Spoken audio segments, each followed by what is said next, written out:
ಪ್ರತಿಯೊಬ್ಬರನ್ನ ಕೈ ಬಲಪಡಿಸೋದು ಯಾರು ಇದ್ರ ಅದು ರೋಣ ಮತಕ್ಷೇತ್ರ GS ಪಾಟೀಲ್ ಸಾಹೇಬ್ರ. ಅದು GS ಪಾಟೀಲ್ ಸಾಹೇಬ್ರ ಅಂತ ನಾವು ಹೇಳಕ್ ಹೆಮ್ಮೆ ಪಡ್ತೀವಿ. ನಾವು ಗೆದ್ರು ಹುಲಿನ ಸೋದ್ರು ಹುಲಿನ ಅದು ಪಕ್ಷ ಉಳಿಸ್ಕೊಂಡ್ ಬಂದಾರ. 4 ಬಾರಿ ಶಾಸಕರಾಗ್ಯಾರ ಸಾಹೇಬ್ರ. ಕಾಂಗ್ರೆಸ್ ಪಕ್ಷವನ್ನ ಉಳಿಸ್ಕೊಂಡ್ ಬಂದಾರ. ಎಲ್ಲಾ ಸಮಾಜನ ಒಗ್ಗೂಡಿಸ್ಕೊಂಡ್ ಬಂದಾರ. ನಮ್ಮ ರೋಣ ಮತಕ್ಷೇತ್ರದ ಶಾಸಕರಾದಂಥ ಸನ್ಮಾನ್ಯ GS ಪಾಟೀಲರು 4 ಸರಿ MLA ರಾಗಿ 3 ಸರಿ ವಿವಿಧ ನಿಗಮಗಳ ಅಧ್ಯಕ್ಷರಾಗಿ ಭಾಳ ಆ ನಿಗಮಗಳನ್ನು ಒಂದು ಕಪ್ಪು ಚುಕ್ಕಿ ಬರಲಾರ್ದಂಗೆ ಕಾರ್ಯನಿರ್ವಹಿಸಿದ್ದು ನಿಮಗೆಲ್ಲ ಗೊತ್ತಿದ್ದ ವಿಷಯ. ನಮ್ಮ ಸಿದ್ದರಾಮಯ್ಯ ಸಾಹೇಬರು ಇರ್ಬೋದು, ಸನ್ಮಾನ್ಯ ನಮ್ಮ ಪಕ್ಷದ ರಾಜ್ಯಾಧ್ಯಕ್ಷರಾದ DKಶಿ ಅವರು ಕೂಡ ಇವರಿಗೆ ಸಚಿವ ಸ್ಥಾನ ಕೊಡ್ತೀವಿ ಅಂತಂದು ಬಹಿರಂಗ ವೇದಿಕೆಯಲ್ಲೇ ಹೇಳಿದ್ದು ನಿಮಗೆಲ್ಲ ಗೊತ್ತಿದ್ದ ವಿಷಯ. ಈಗ ಏನಾಗೈತೆ ಅಂತಂದ್ರೆ ನಮ್ಮ ಕ್ಷೇತ್ರದ ನಮ್ಮ ಕಾರ್ಯಕರ್ತರ ಸಹನೆ ಕಟ್ಟೆ ಒಡೆದು ಬಿಟ್ಟೈತಿ. ಯಾಕಂದ್ರೆ ಸತತವಾಗಿ 4 ಸಾರಿ ಆರಿಸಿ ಬಂದರೂ ಕೂಡ ನಮ್ಮ ನಾಯಕರನ್ನು ಈ ನಮ್ಮ ಕಾಂಗ್ರೆಸ್ ಪಕ್ಷ ಗಣನೆಗೆ ತೆಗೆದುಕೊಳ್ತಾ ಇಲ್ಲ ಅಂತಂದು ನೋವು ನಮ್ಮ ನಾಯಕರುಗಳಿಗೆ, ನಮ್ಮ ಪಕ್ಷದ ಕಾರ್ಯಕರ್ತರಿಗೆ, ತಾಯಂದಿರಿಗೆ ಎಲ್ಲರಿಗೂ ಭಾಳ ಮನಸ್ಸಿಗೆ ನೋವಾಗಿದೆ. ಅದಕ್ಕೆ ಈ ಸರಿ ನಮ್ಮ ನಾಯಕರಿಗೆ GS ಪಾಟೀಲರಿಗೆ ನಾವು ಮಂತ್ರಿಗಿರಿ ಕೊಡಲೇಬೇಕಂತಂದು ಹಕ್ಕೊತ್ತಾಯ ಈ ಸಂದರ್ಭದಲ್ಲಿ ಮಾಡ್ತಾ ಇದ್ದೀವಿ.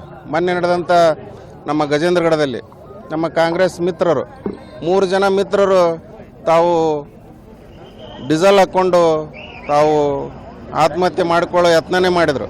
ಹೀಗಾಗಿ ಆ ಸಹನೆ ಕಟ್ಟೆ ಭಾಳ ಪರೀಕ್ಷೆ ಮಾಡಬಾರ್ದು. ನಮ್ಮ ಪಕ್ಷದ ಹಿರಿಯರು ನಮ್ಮ ನಾಯಕರಿಗೆ ಒಂದು ಮಂತ್ರಿ ಸ್ಥಾನ ಕೊಡಲೇಬೇಕಂದು ನಾವು ಹಕ್ಕೊತ್ತಾಯ ಈ ಸಂದರ್ಭದಲ್ಲಿ ಮಾಡ್ತಾ ಇದ್ದೀವಿ. ಇವತ್ತಿನ ದಿವಸ ಈ ಒಂದು ಸಿದ್ಧಾರೂಢ ಮಠದಿಂದ ಆ ಮುಲ್ಲಾನ್ಬಾವಿ ಸರ್ಕಲ್ನಲ್ಲಿ ಹೋಗಿ ಮಾನವ ಸರಪಳಿ ನಿರ್ಮಿಸಿ ನಾವು ನಮ್ಮ ಶಾಸಕರಿಗೆ ಮಂತ್ರಿ ಸ್ಥಾನ ಕೊಡಬೇಕಂತಂದು ನಮ್ಮ ಪಕ್ಷಕ್ಕೆ ಹಕ್ಕೊತ್ತಾಯ ಮಾಡ್ತಾ ಇದ್ದೀವಿ. ಕೊಡದೇ ಹೋದ ಪಕ್ಷದಲ್ಲಿ ನಮ್ಮೆಲ್ಲ ಹಿರಿಯ ಪಕ್ಷದ ಮುಖಂಡರು ಇರ್ಬೋದು, ಸಾಮಾನ್ಯ ಪಕ್ಷದ ಕಾರ್ಯಕರ್ತರಿರ್ಬೋದು, ನಾವೆಲ್ಲ ಪಕ್ಷದ ಸದಸ್ಯತ್ವಕ್ಕೆ ಸಾಮೂಹಿಕವಾಗಿ ರಾಜೀನಾಮೆ ಕೊಡ್ತೀವಿ ಅಂತ ಈ ಸಂದರ್ಭದಲ್ಲಿ ಹೇಳಕ್ಕೆ ಇಚ್ಛೆಪಡ್ತೀನಿ.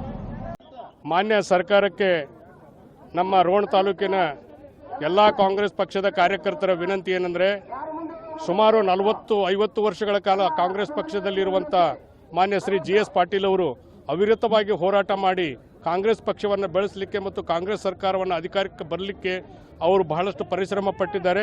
ಇವತ್ತಿನವರೆಗಾದರೂ ಕೂಡ 5 ಸಾರಿ MLA ಶಾಸಕರಾಗಿ ಇದ್ರೂ ಕೂಡ ಇವತ್ತಿಗೂ ಅವರು ಸೀನಿಯಾರಿಟಿ ಅನ್ನುವಂಥ ಶಬ್ದವನ್ನು ಪರಿಗಣನೆ ಮಾಡದೆ ಇವತ್ತಿಗೂ ಕೂಡ ಸಚಿವ ಸ್ಥಾನವನ್ನು ವಂಚನೆಗೊಳಗಾಗಿದ್ದಾರೆ.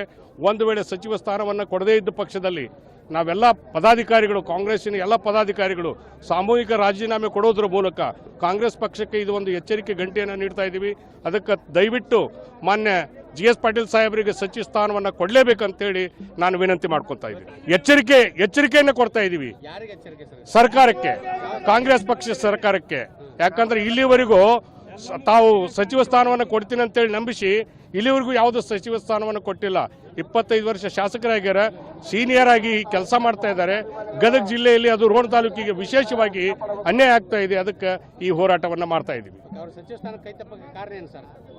ಕಾರಣ ಏನೇ ಇರ್ಬೋದು, ಅದು ಸಚಿವ ಸ್ಥಾನ ತಪ್ಪಲಿಕ್ಕೆ ಏನೇ 108 ಕಾರಣ ಇರ್ಬೋದು. ಅವ್ರ ಹಿರಿಯರು ಅದನ್ನು ಪರಿಗಣನೆ ಮಾಡಬೇಕಾಗಿತ್ತು, ಇಲ್ಲಿವರೆಗೂ ಮಾಡಿಲ್ಲ. ಅದಕ್ಕೆ ಸರ್ಕಾರಕ್ಕೆ ಇದು ಒಂದು ಎಚ್ಚರಿಕೆ, ಕಾಂಗ್ರೆಸ್ ಪಕ್ಷದ ಸರ್ಕಾರಕ್ಕೆ. ಅದಕ್ಕೆ ದಯವಿಟ್ಟು ಸಚಿವ ಸ್ಥಾನ ಕೊಡಬೇಕಂತೇಳಿ ನಮ್ಮ ಹಕ್ಕೊತ್ತಾಯ ಇದೆ. ಪಕ್ಷದ ವಿರುದ್ಧ ಪ್ರತಿಭಟನೆ ಅಲ್ಲ, ಇದು ಪಕ್ಷದ ಒಳಗಾಗಿ ನಮ್ಮ ನಾಯಕರಿಗೆ ಎಚ್ಚರಿಕೆ. ಇದು ಹಕ್ಕೊತ್ತಾಯ ಮಾಡ್ತಾ ಇದ್ವಿ ನಾವು, ಪಕ್ಷದ ವಿರುದ್ಧವಾಗಿ ಹೋರಾಟ ಮಾಡ್ತಾ ಇಲ್ಲ.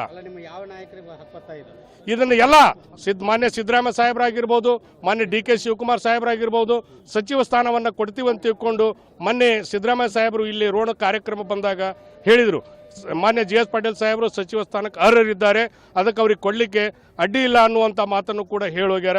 ಅದಕ್ಕೆ ಅದನ್ನು ನೆನಪಿಸಲಿಕ್ಕೆ ನಾವು ಇದನ್ನು ಹಕ್ಕೊತ್ತಾಯವನ್ನು ಮಾಡ್ತಾ ಇದ್ದೀವಿ. ಕೊಡದೆ ಹೋದ್ರೆ ಸಾಮೂಹಿಕವಾಗಿ ನಾವು ಎಲ್ಲ ಪಕ್ಷದ ಕಾರ್ಯಕರ್ತರು ಆಮೇಲೆ ಸದಸ್ಯರು ಏನಿದೀವಿ ಈ ಕಾಂಗ್ರೆಸ್ ಪಕ್ಷಕ್ಕೆ ನಾವು ಸಾಮೂಹಿಕವಾಗಿ ರಾಜೀನಾಮೆಯನ್ನು ಕೊಡ್ತೀವಿ.